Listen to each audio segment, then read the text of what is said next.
যেহেতু ক্লাস 10-এর সামনেই second summative examination, তাই তাদের কথা মাথায় রেখে, মানে বিশেষ করে তোমাদের কথা মাথায় রেখে আমি নিয়ে এসেছি এই সেকেন্ড সামেটিভ সিলেবাসের প্রত্যেকটা অনুশীলনীর সমাধান। তো প্রথমেই দেখো কম্প্রিহেনশন এক্সারসাইজের 1 নম্বরে যেগুলো রয়েছে, চুজ দ্য কারেক্ট অল্টারনেটিভ, অর্থাৎ এখানে কতগুলো এমসিকিউ আছে, সেই এমসিকিউগুলো তোমাদের বেছে নিতে হবে। The keeper of big half moon lighthouse is, কিপারটা কে ছিল?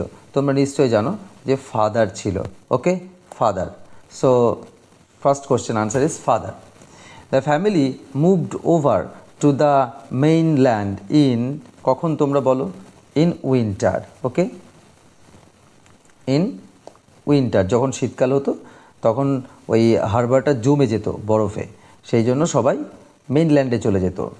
When asked about relations father looked sorrowful, বাবাকে রিলেশনশিপের ব্যাপারে জিজ্ঞাসা করলেই বাবা কেমন হয়ে যেত না, ভীষণ দুঃখী হয়ে উঠত।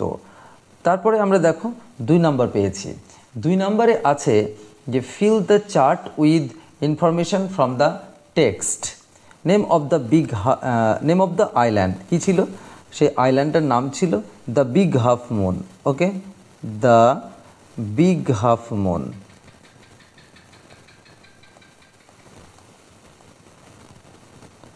The big half moon. Age of Claude, ক্লডের বয়স ছিল 12, তাহলে ন্যারেটরের কত বয়স ছিল তোমরা নিশ্চয়ই জানো, ন্যারেটরের বয়স ছিল 11। The game played by Claude and narrator, কী খেলা খেলতো না, ওরা পাইরেট কেভস খেলা খেলতো। ওকে,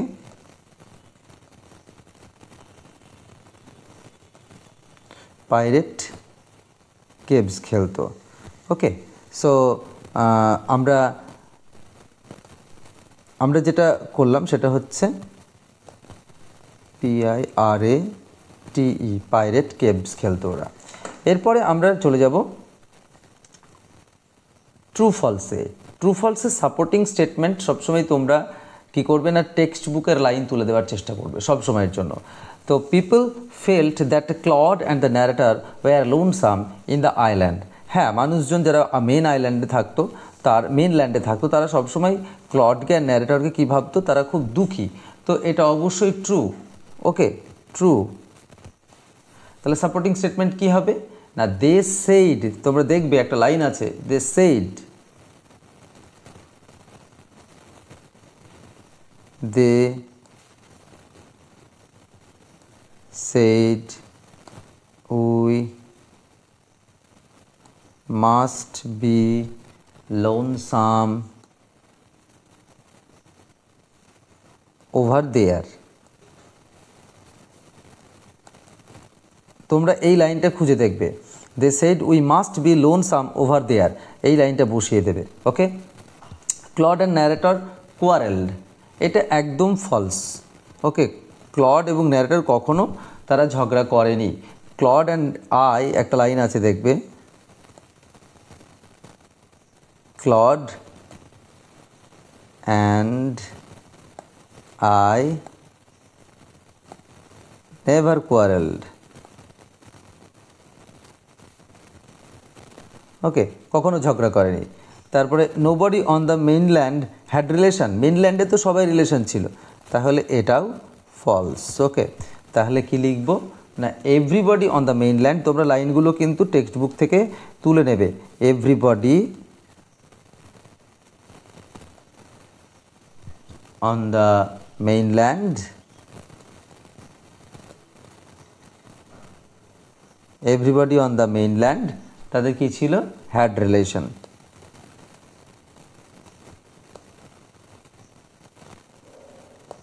তাহলে এই যে পার্টিকুলার লাইনটা everybody on the mainland had relation, এটা তোমরা কিন্তু টেক্সট বুক থেকে লাইনটা তুলবে। এটা গেল ইউনিট 1 এর। এইবার আমরা করব ইউনিট 2 এর।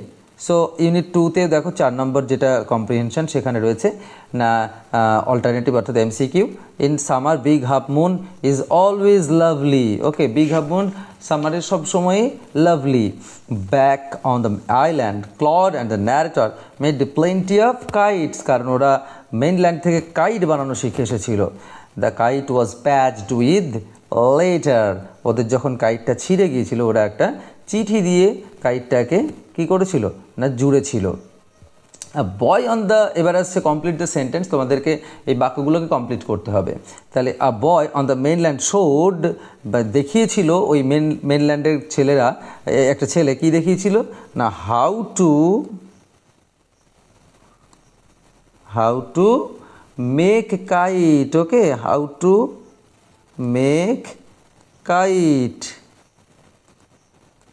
সো পরেটা দেখো, on the kite Claude and the narrator pasted, কি পেস্ট করে দিয়েছিল নিশ্চয়ই জানো কি পেস্ট করেছিল, গোল্ড টিনসেলস, মনে আছে gold tinsel star.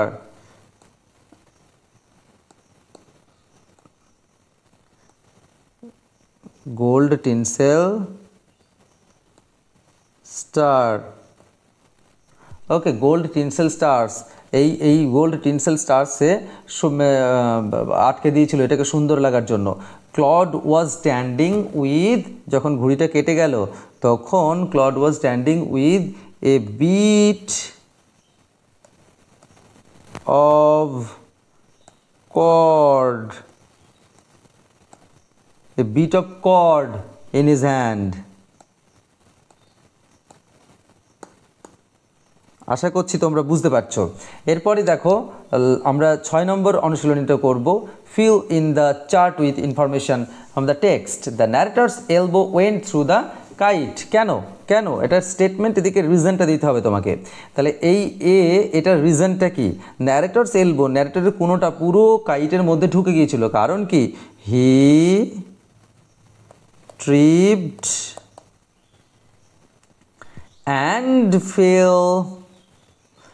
and fell over the rocks,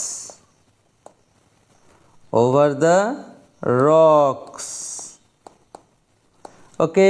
এরপরে দেখো, Claude and the narrator hurried to fix the kite.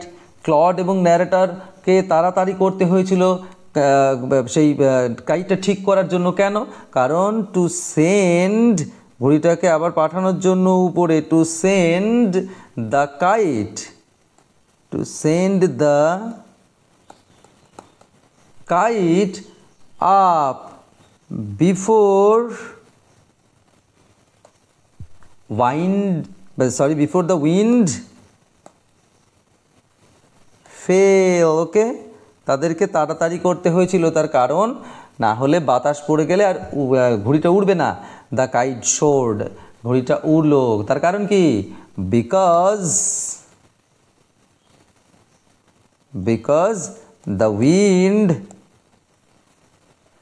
the wind was glorious.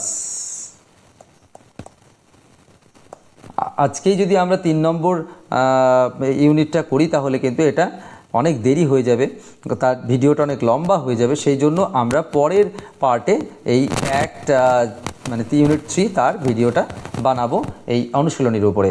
আশা করছি তোমাদেরকে এই ভিডিওটা ভীষণ হেল্প করবে সেকেন্ড সামেটিভ এক্সামিনেশনের প্রিপারেশন নেওয়ার জন্য। আমার এই ভিডিওগুলি তোমাদের ভালো লাগলে অবশ্যই লাইক, শেয়ার অ্যান্ড কমেন্ট। শেষ পর্যন্ত দেখার জন্য ধন্যবাদ।